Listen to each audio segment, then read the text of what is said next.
talk about arm placement when it comes to posing, whether you're doing level 1, 2, 3, small, medium, large, hanger, mannequin, model, whatever you want to call it. At some point you are going to have your arms on your waist or on your hips.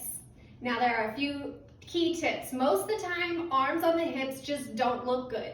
You can see right now, it makes my wrist have to bend at a really weird angle. This is where my hip bone is right here, to be able to rest them on my hip. It also pulls the arms out really wide, making my entire body look wider on camera, because remember, we are taking 4D items, real life items, and we are squishing them into 2D most of the time with a photo picture. So doing this is going to make you look wider, and it just isn't that flattering. The arm placement, the hand placement, it just doesn't look that good.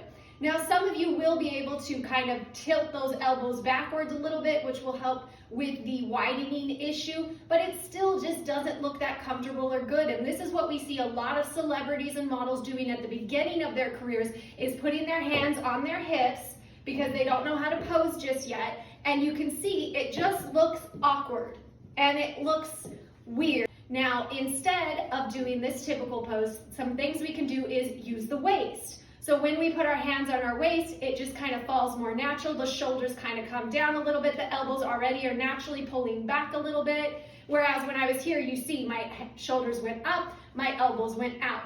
Put them here, and we've already fixed a lot of that issue. So then also using just one hand at a time when you're doing it, and letting the other hand maybe hang low, or maybe you bring it up here, depending on the client and the type of modeling you're doing. Of course, if it's e-com, we're not necessarily going to have all this big posing. You're just going to leave the hand down. Some more things you can do if your wrists move like mine is to do a backwards hold. So this is a forwards hold and this is a backwards hold. So I like to twist my wrist backwards and then put it here, and this way it allows me to pull that elbow back a lot. We don't want to pull it away where it completely disappears. We don't like missing limbs, but we're able to really tuck that elbow and bring it back, and then allow myself to lean into that curve, creating nice dimensions for the photo, and leave this hand hanging. Now, if we do want to put those hands on the hip, we don't want to use the waist, we don't like it, we can use the hip, but instead of putting the wrist forward, we again pull them backwards. So now, taking what we learned from the waist of putting the wrist backwards, we can do that on the hip and pull it the same way, and that doesn't look too terrible, and it still works a lot better than this. Another thing you can do is just lightly having the hands on the hips. They don't necessarily have to be on the hip like this.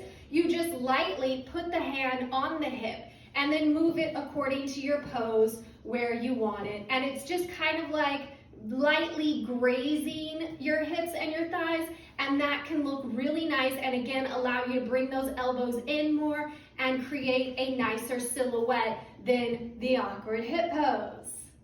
I hope this video gives you more confidence when posing with your hands on your hips and or your waist, and if you have any requests, feel free to leave them in the comments.